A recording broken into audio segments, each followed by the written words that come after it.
Hi, I'm Ben Quiggle, editor of Woodall's Campground magazine, and this is another episode of WCM's Park Update. And my colleague Mike Gast is here, president of the Imi Ola Group. It's always great to have you on, Mike. And our guest today, I'm super excited about our guest today. I've known her since she used to work at Campgrounds of America, then she branched off and is doing her own thing now. Whitney, it's great to have you on.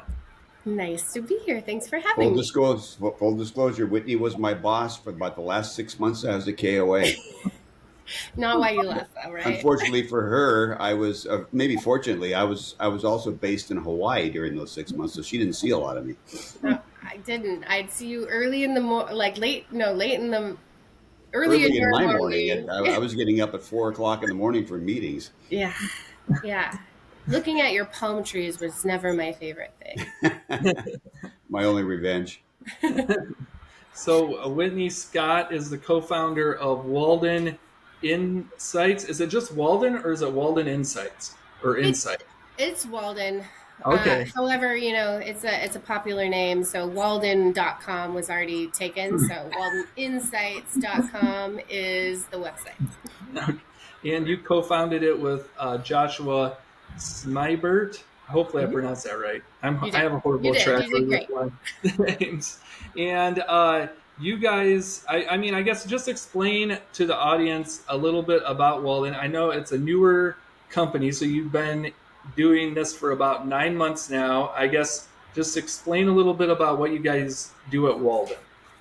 Yeah, definitely. So, just from like a background perspective, working at KOA, Mike would know this is like we're a very data driven company, and data was a large part of my role at KOA. And even though KOA has lots and lots of data, even inside of that environment, we could see gaps in the industry from like a data and insights perspective. And so Josh comes from a data. He was the one of the original employees at Road Trippers. He was the president of Road Trippers as it came into the United States and sold to Thor. He worked at Thor for a while for the Road Trippers crew, and that's all an aggregate consumer facing of data intelligence. And we got together and we really talked about how the industry at large is missing some key data points and data reports to make better decisions. And so we've built a market intelligence company for the outdoor industry. So it's not just for outdoor hospitality, it's not just RVs, it's really across the business of the outdoors. And we built this because, from a business perspective, yeah, we were just before this started taping, we were talking about how, like, classifications of campgrounds. Well, if you just look at the traditional campground industry and you start looking at just their data, you're missing how the world of campers around you are camping. So you're missing people that are overlanding or going to municipal parks or maybe glamp grounds or hip camp or something like that. And so it's kind of what we're building is what being able to see data across the outdoor industry so people within a category or a sector or an industry can understand the outdoor consumer at a better level. Um, and so we're building data sets and reports and doing some custom work for people and companies to just make better decisions across whatever they're doing in the outdoors. Did you have to come up with your own software for things like this, or is it something that isn't software driven? It is on the back end for sure. We have engineers, we have data technicians.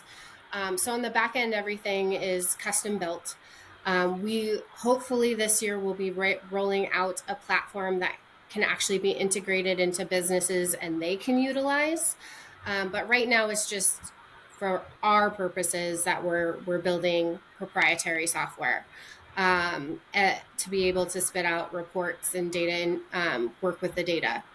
And we have to custom build a lot of that data that we're being, because there are not great sources of data to pull from. So as we get into this conversation, I'm sure we'll talk about AI. But that's a key piece, is like AI is only as good as the data you have. So when a lot of companies talk about like, oh, we're using AI, especially when it's talking about the outdoor industry, I'm like, I don't know how good it is, because the data of the outdoors isn't very good. You dropped out, Ben. Come back, Ben. What's your what's been your customer base so far? Like, are you working with like current business owners, or is it more of like developers, investors? What's Yeah, that look like? that is a great question. Yes, and more. So we have been working with some manufacturers. Mhm. Do I have an echo? No. Nope. Good. Okay. We're working with some manufacturers. We work with campgrounds.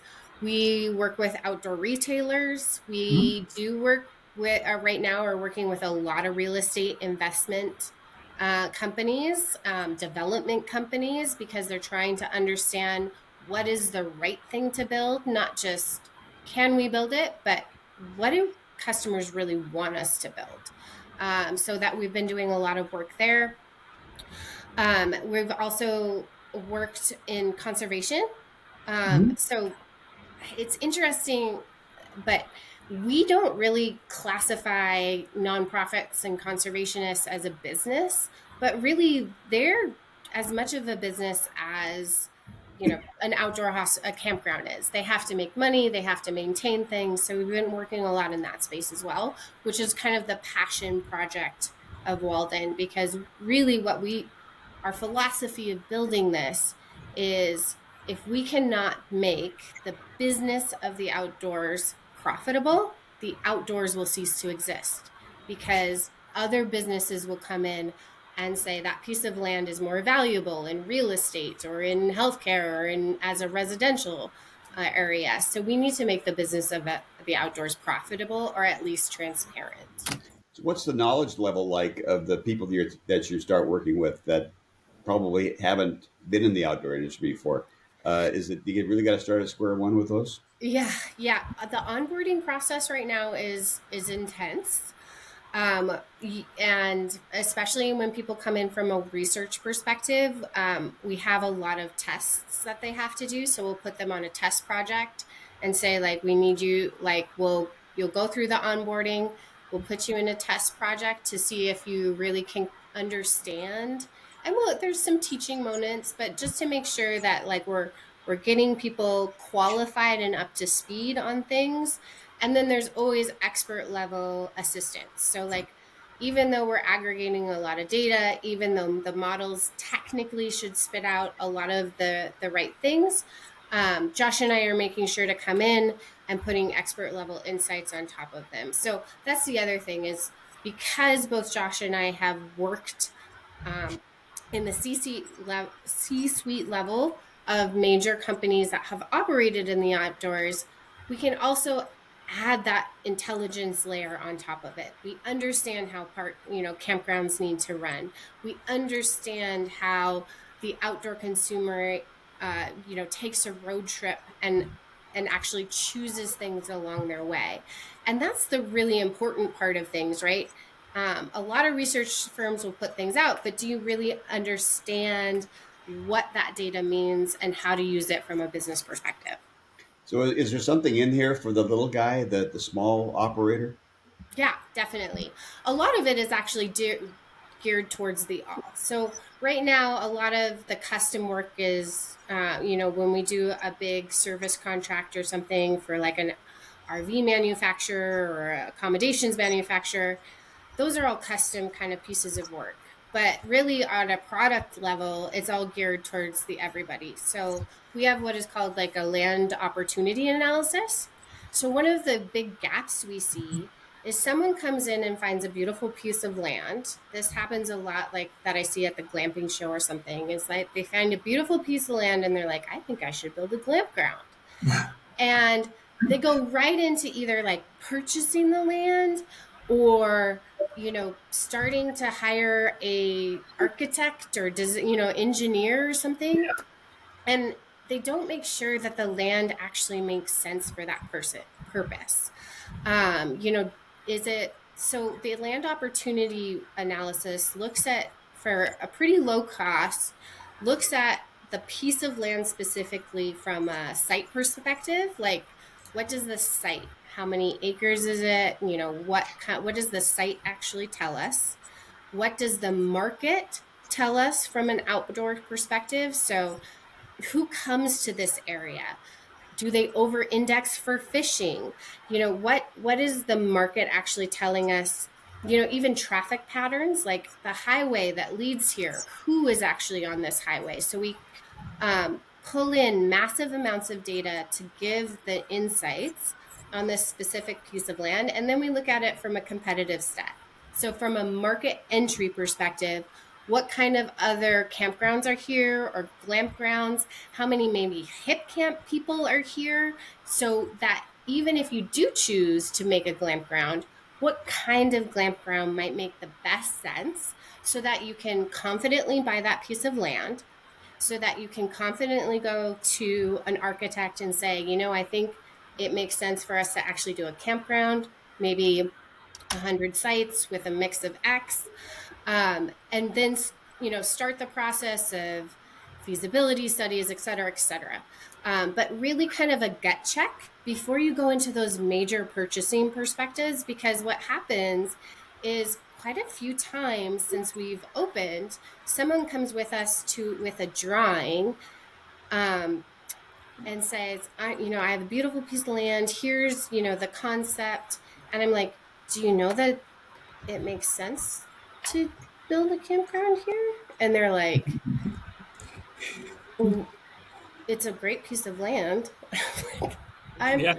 sure it is, but is it for a campground? And that kept happening over and over. And at one point, we were helping a campground in Tennessee, and they were talking about a lazy river. Tennessee, surprisingly, if you want to be kind of like in a resort level campground, a lazy river at this point is an absolute must. Anywhere else in the nation, not it's going to be a competitive advantage, and you're probably going to win. But in Tennessee, it's just an entry point. You have to have it. And so, like, the fact that that wasn't built in, we were kind of just like, eek. If you want this price point, you have to have this type of water features.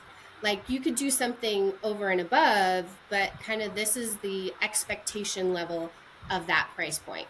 And they were like, oh, that would have been helpful to know before we did all this. Like, we're going to have to go backwards. And we're like, sorry. Yeah. So we kind of built this product to help you get there.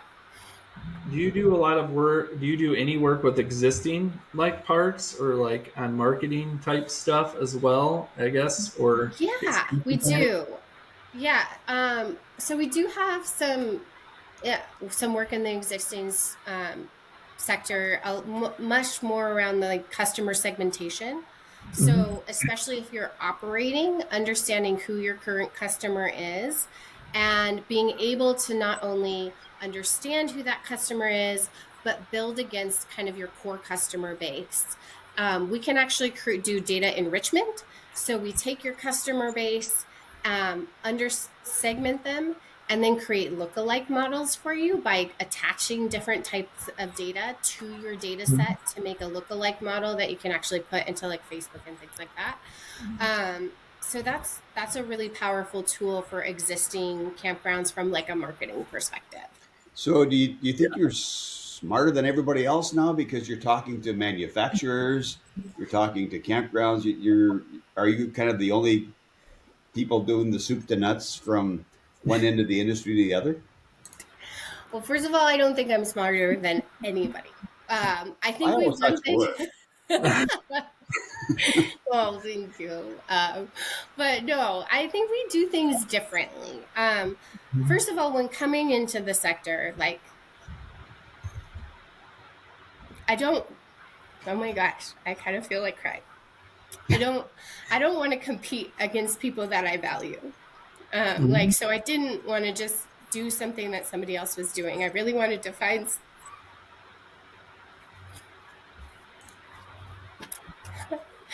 I wanted to do something that people needed, and I didn't have to um, compete with people I love, because I love this industry. Um, and so that's what Josh and I set out to do. And in that goal of providing things differently, to try to help people where they needed help today, um, it was also to help something I love, which is just the outdoors. And I really believe in that. Yeah, This is the first time I've made somebody that I worked with a KOA cry, by the way, man. I don't believe that. I don't either. So, Hey, I married one. I think, yeah, I read your recent column in the boy, I can't talk anymore. I read your recent column in the American Glamping Association's blog, and I thought it was really interesting the way you kind of talk about the hotel industry's effect on glamping and a kind of a shift in hospitality. I guess I wanted to explore that a little bit too. I guess what your thoughts on here are, seem pretty interesting. The hotel brands are definitely getting more involved in the outdoor hospitality space. Do you see that growing, I guess, as time goes on? I do. I do. The wonderful thing about Walden, or what Walden has given me the opportunity to do, is do something I'm really passionate about, is just look at data all day long Yeah. and think. And like the reality is, and not that other business owners don't think, but they have to use their power on operating businesses, on, if you're CFO, you have to focus on, what is payroll doing? I need to understand if our taxes are in. And so they don't get the opportunity to look at data across the entire sector and say, what does this really mean? And am lucky to have that opportunity. And this was an opportunity to kind of share a different perspective. Is like, the hotels are coming in, they did it faster than we thought they might, and they're doing it differently. And what does this really mean? And the skiff data that came out kind of was a light bulb in my head. That was like, is this more about kind of taking the outdoor hospitality as a category within them, and potentially taking the customer first? And what Walden was able to do was some research around the impact of hotels on the industry today. And it's significant. The fact Yeah. that they have like 1% of the glamping supply, and yet people are like leisure travelers who are interested in glamping this year, they are ranked number 2 for their preference to go to, even though that they don't have the supply. That's scary. And I think that what Hilton and Marriott's have done is put a stake in the ground, saying we're here now, and they're going to hunt. And I know it's happening because when I was watching March Madness, guess what Marriott's, I mean, you probably watch March Madness too, but Marriott's commercial was, they said glamping in the commercial, and they showed the postcard cabin. And I was like, oh boy, like that is their main TV spot, and they are actively showing glamping. It's not like, hey, this is one nice thing we're adding and we're going to kind of test it. They're putting a lot of dollars behind it. So I think it is going to grow. How it's going to grow is going to be interesting. I think the movers that start working on how they're going to play, with the hotel groups, are the first movers are going to have some first mover advantage. Mhm. But the longer it goes and the more they come in, the power shift on negotiations and things, if more people want to go through the Marriott window or the Hilton window because they're comfortable with those programs, it could mean that there's a power shift over into the hotel side of things to come into the outdoor funnel. Let's turn a little bit over to national parks. You know, the most successful private campgrounds in the country are usually clustered around national parks. Do you think that experience for campers is going to change significantly within the national parks and therefore affect those private campgrounds around the parks? You mean from what's going on from a national park perspective? Yeah, Yeah. the lack of dollars, a lack of staff. Yeah. I think there's kind of two pathways. If I think it could be positive and negative for parks. First of all, I just want to say it's negative. It's negative for the parks, and that means it's negative for the outdoor industry. Like, it's terrible that we're defunding something that supports our natural infrastructures. There's not like the trees and the bison don't have a voice, and we have to be the voice for those entities. And someone, like, if we don't take care of it, no one else will. And that's kind of like Walden's goal, is like, we don't want to make the business of the outdoors transparent.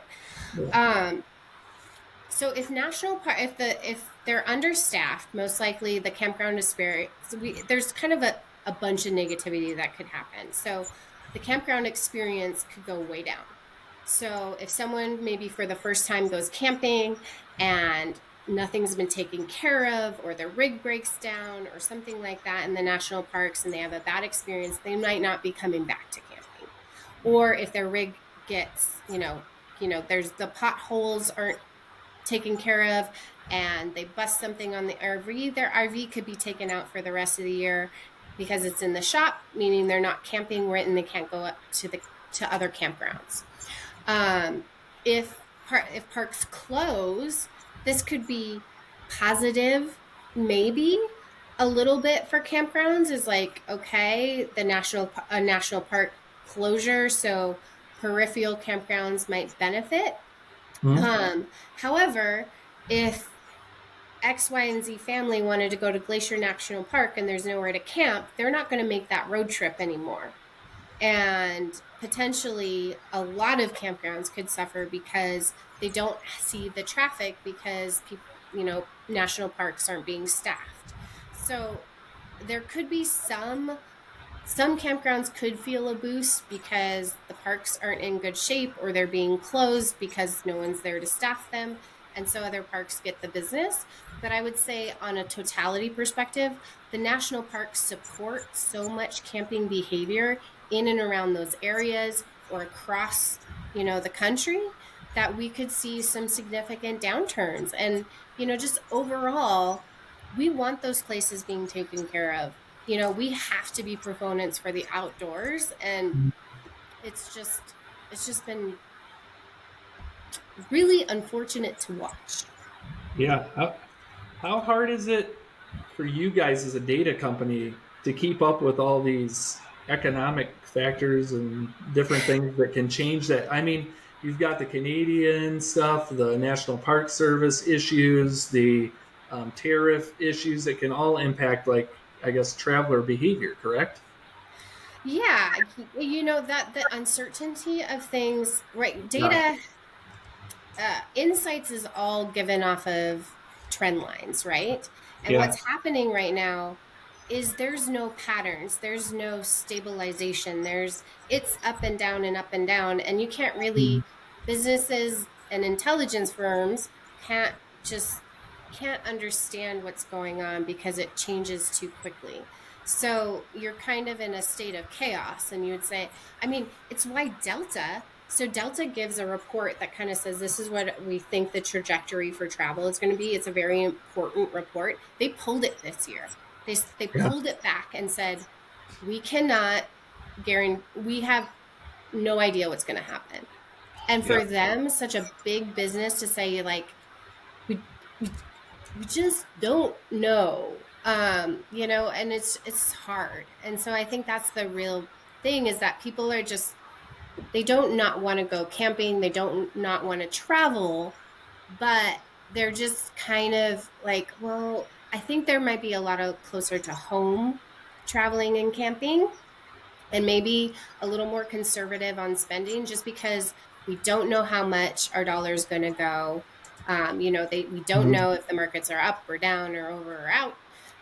So it's just going to be a little more conservative, would be my guess. But again, there's no data to support that because it's all over the place. So are you feeling it in that developers may be pulling back a little bit, like the snowbird area, where they don't know if the Canadians are going to come down or not for the next foreseeable future?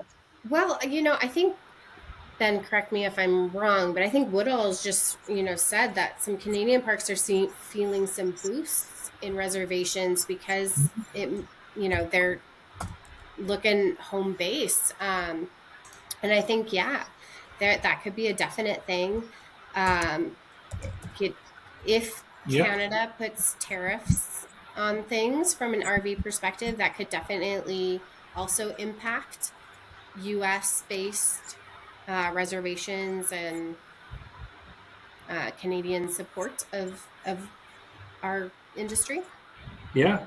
I mean, I think Pathfinder Ventures just came out with a report a little bit ago that mentioned they're up like 48%, which they own, I want to say 3 to 4 Canadian parks, maybe a few more. But their portfolio is up 48% in bookings, and they, mainly point to the tariff issue as the reason why. So that's kind of interesting. But I hate talking about artificial intelligence, Whitney, because I talk about it way too much. But are we going to be talking to like an AI version of you soon? Like, won't AI take over your job here soon? No, I don't think so. First of all, you can always talk to me directly. But no, I have a love hate with AI, and just like the power it's given in conversation, because like sometimes I feel like, like we give too much power to what AI does.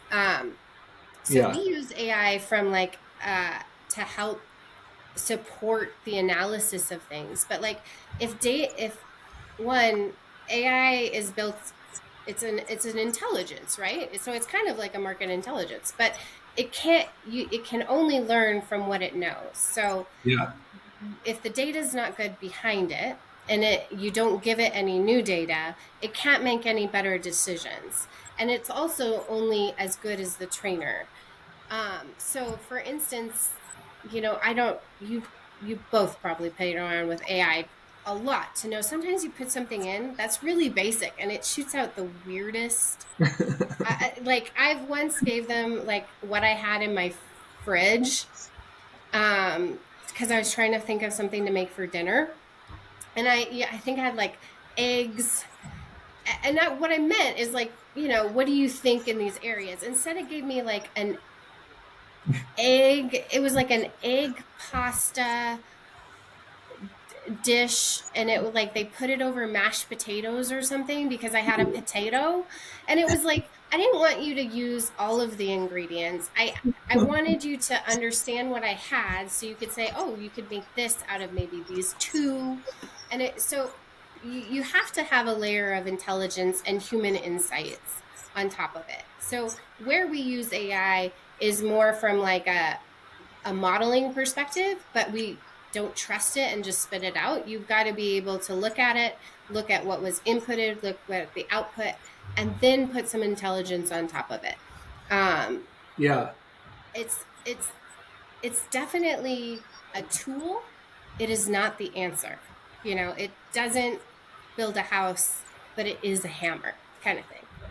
Yeah, I mean, I've seen some examples where it looks like to get to the point that you actually want to get to, you're putting in more work than if you would have just done it yourself. So it's like okay, at what point do you just decide to do it yourself and not rely on artificial intelligence? But it will be interesting to see how it continues to evolve and what that means for the industry, I guess. So It will be. I think it will really help. It can really help support, especially like a campground, or someone with a very yeah, small business that needs those tools and resources, and maybe, doesn't have the money to put into graphic design, doesn't want to afford an agency, now there's a tool that can really help them iterate and kind of compete. So I think from that perspective, it's really great. So Well, Whitney, now you're 9 months into this. Are you where you thought you were going to be in 9 months, and where do you go from here? Well, it's 9 months, had a baby. No, um, it's that I've, I was a career girl. I never dreamed of being an entrepreneur. But if I didn't do it, I was, it was just kind of like those things where you're like, I will regret not taking the opportunity to try. And so, um, mhm. I didn't, I definitely did not think at 9 months we'd have 13 employees and, you know, the, the infrastructure that we've built. It is scary, as a startup, because at any point, if like something falls through, you're just so little, and like you're working so hard, it could like disrupt something. But it's been great. The rollout of the land opportunity analysis has been really awesome. I'm really excited for that. That's been like 4 weeks. I should have Ben, I should owe you a press release. I've been busy. Um, I should have hired Mike. Yeah, she Uh, doesn't have me writing those anymore.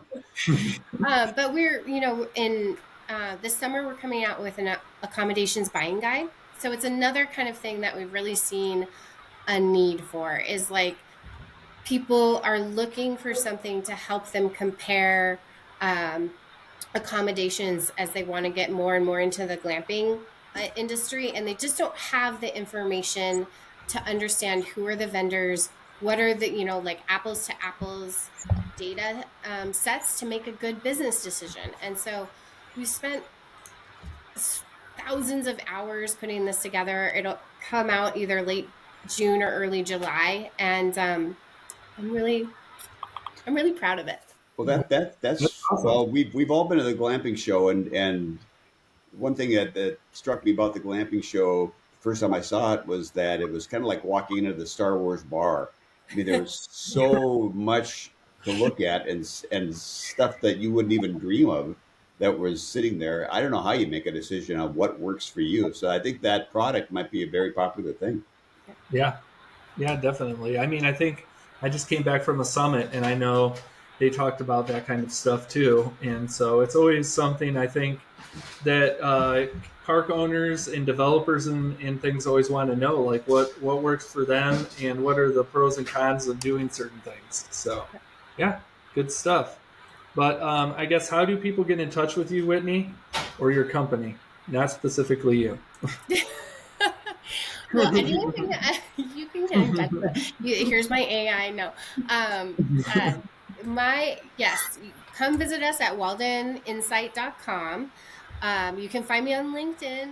I answer my messages if you want to leave me a message. Um, and you leave us a note. My email is also whitney@waldeninsight.com, and I will also answer emails as well. But just give me a couple days if you send an email. I'm not immediate, not AI chatbot. Not Like, AI chap. You get a real person. get a So, real person. well, thank you, Whitney, for coming on the show and giving us some insights into what you're doing at Walden. And like I mentioned at the beginning of the show, it's always great to catch up with you. So. Oh, it's great to be here. Thanks for having me.